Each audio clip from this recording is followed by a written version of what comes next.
Hey, it's T. Frank. We're going to give you a preview of week one here on Friday on the BWI Daily Edition. The four players I cannot wait to watch play football against Purdue next Thursday. We are less than a week away until Penn State football starts the regular season, so let's get at it on the BWI Daily Edition.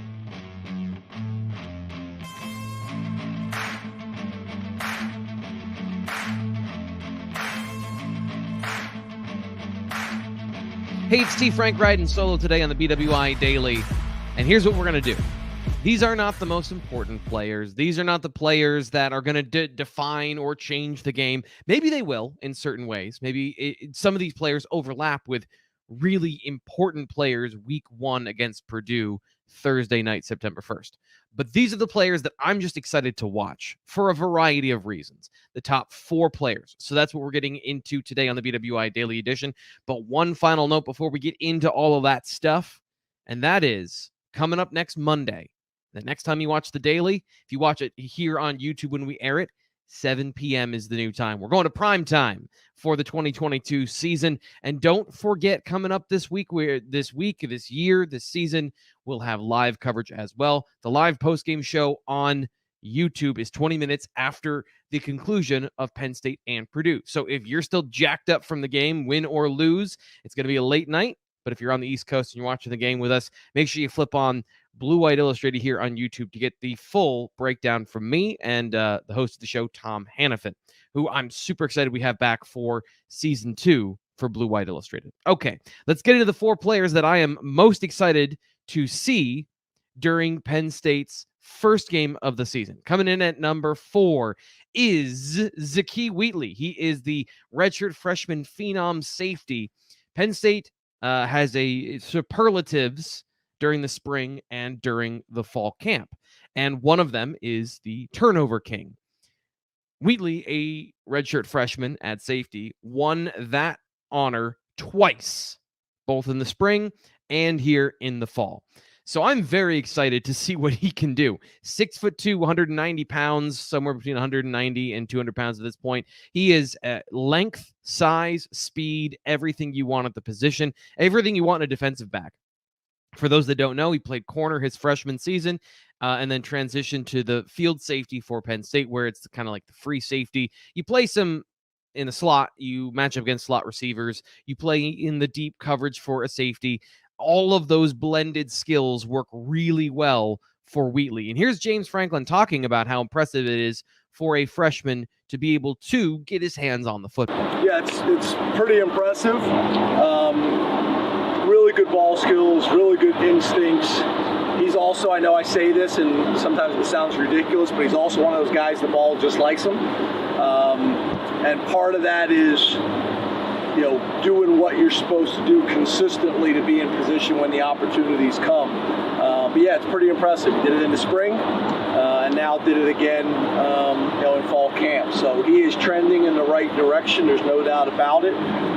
There's still some things that we got to clean up from a consistency standpoint in terms of the mental aspect, just cleaning up a few of the missed assignments. But he's been great. We feel really good about the safety room. So that's a really interesting situation there that James Franklin lays out. Gets his hands on the football more than anyone else in the secondary, and it's proven both in the spring and in fall camp. But consistency issues, some mental errors, coverage busts, things like that, something he needs to work on. And if there's one thing that we identified watching Aiden O'Connell and Purdue is that if you make a mistake against this Purdue offense, at least last year, they will make you pay for it. There's no missing a blown assignment. O'Connell's really good at finding those mistakes, and also the offense is good at creating those mistakes, making a tough mental picture for a safety or for a corner, and then throwing the ball into that open window. So you can't give Purdue those things.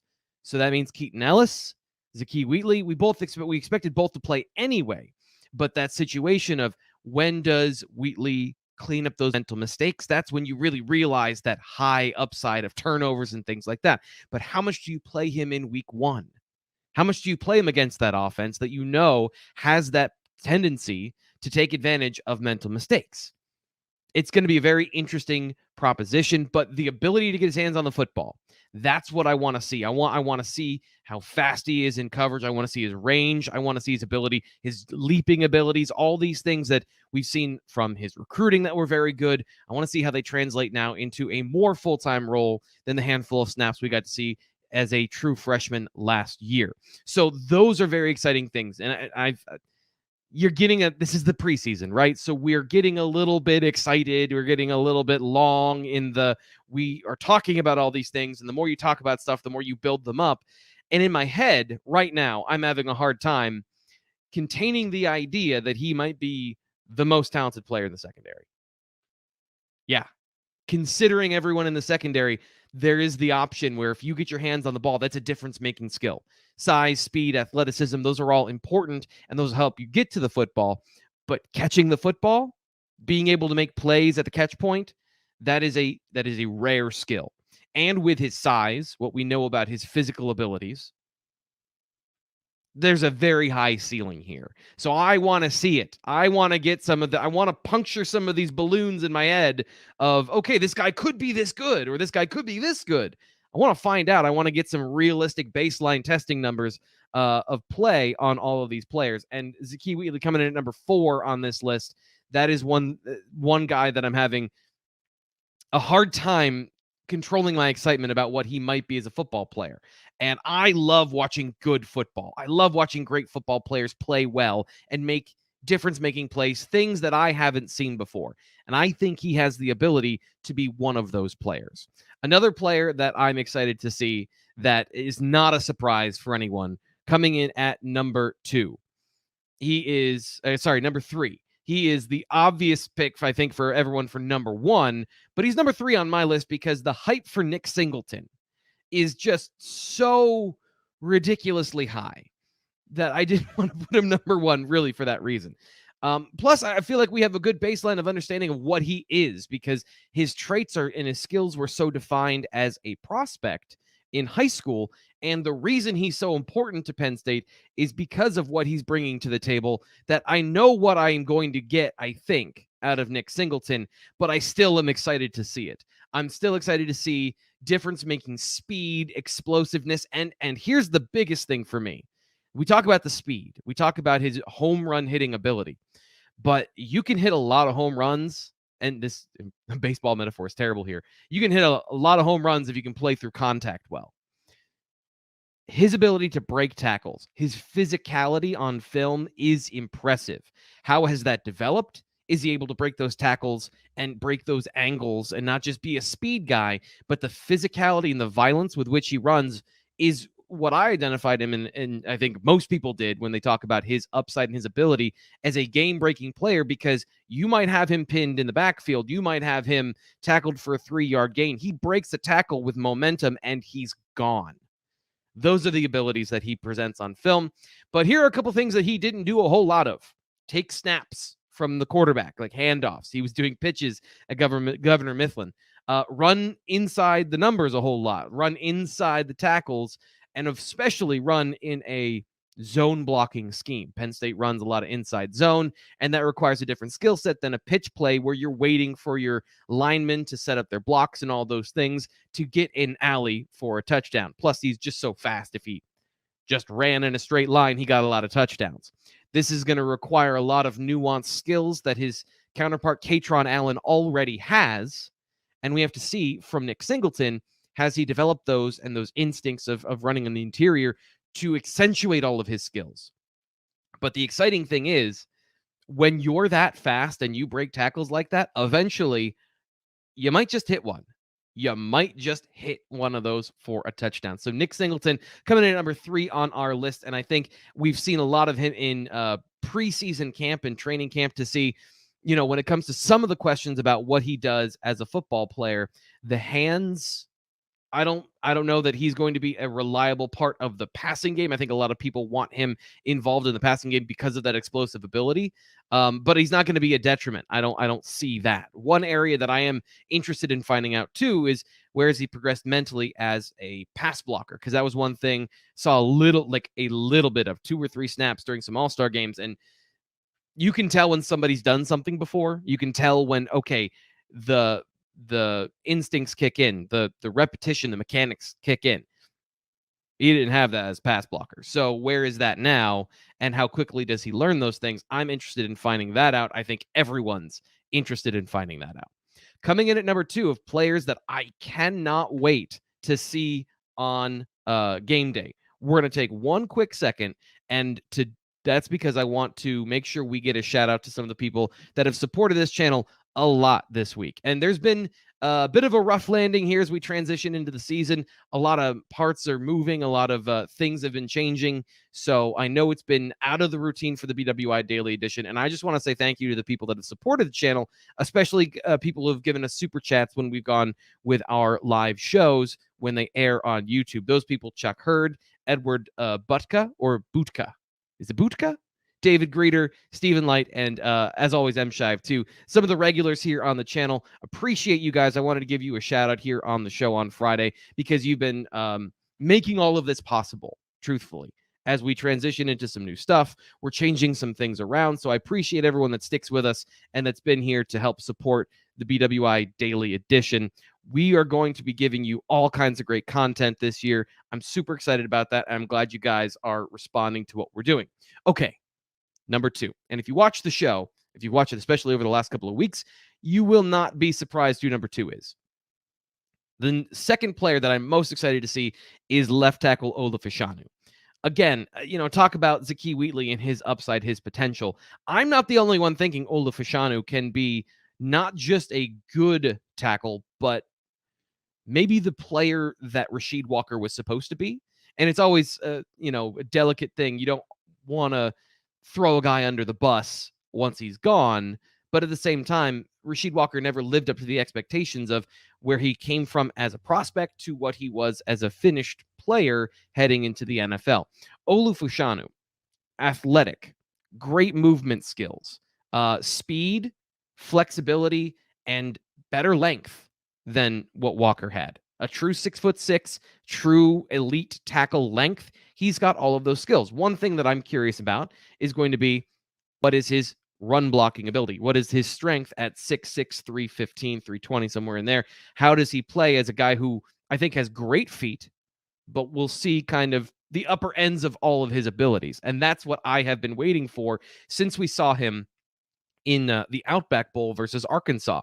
And I said this a couple weeks ago, and it made me laugh, so I'm going to say it again.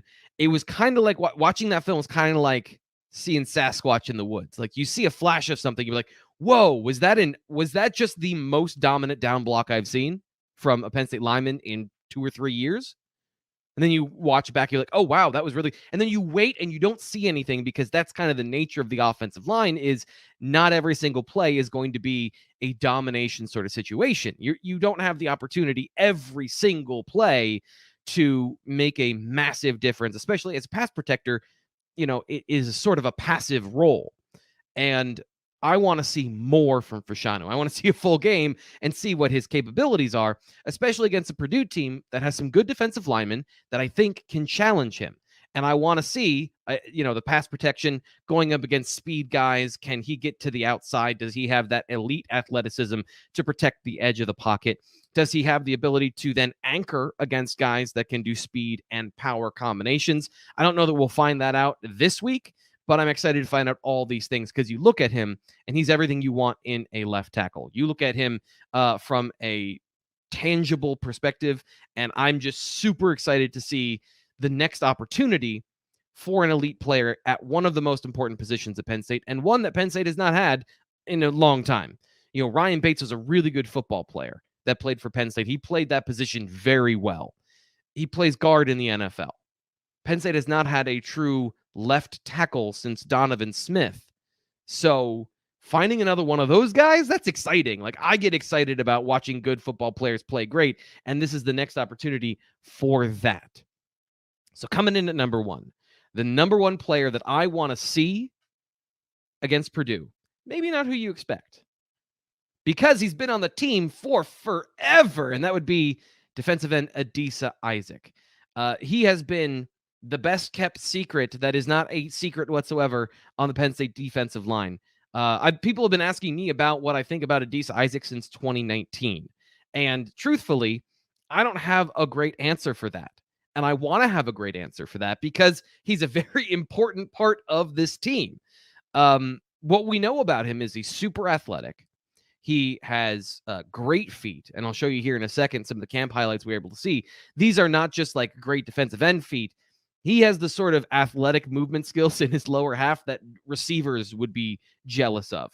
The bend, the flexibility. To me, it's about, is he a true 250?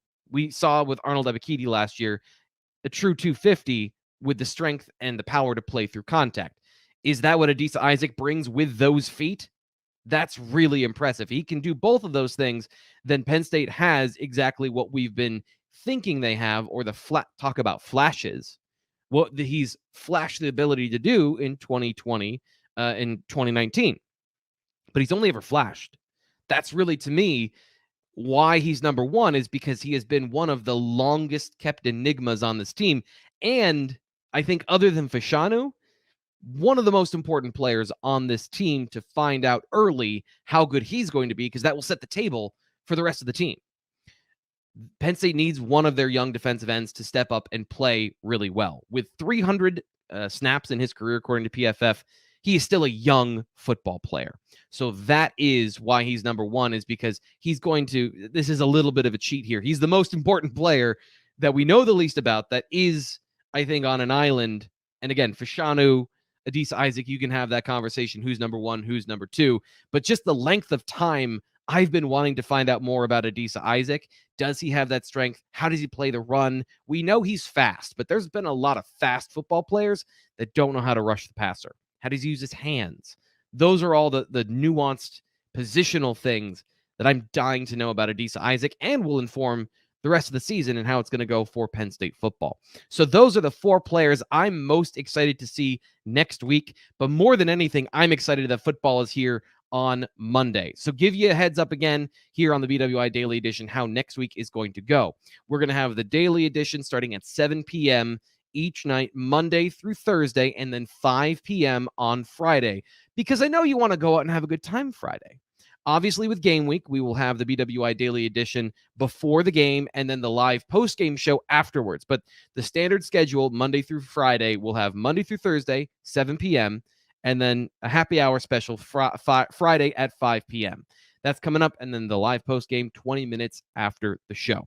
We'll be reminding you all next week of the schedule, James Franklin's weekly press conference. There's so much stuff coming. So subscribe to Blue White Illustrated here on YouTube so you don't miss any of those press conferences, highlights, and everything else. I'm your host, Frank Carr. We will be back on Monday with football.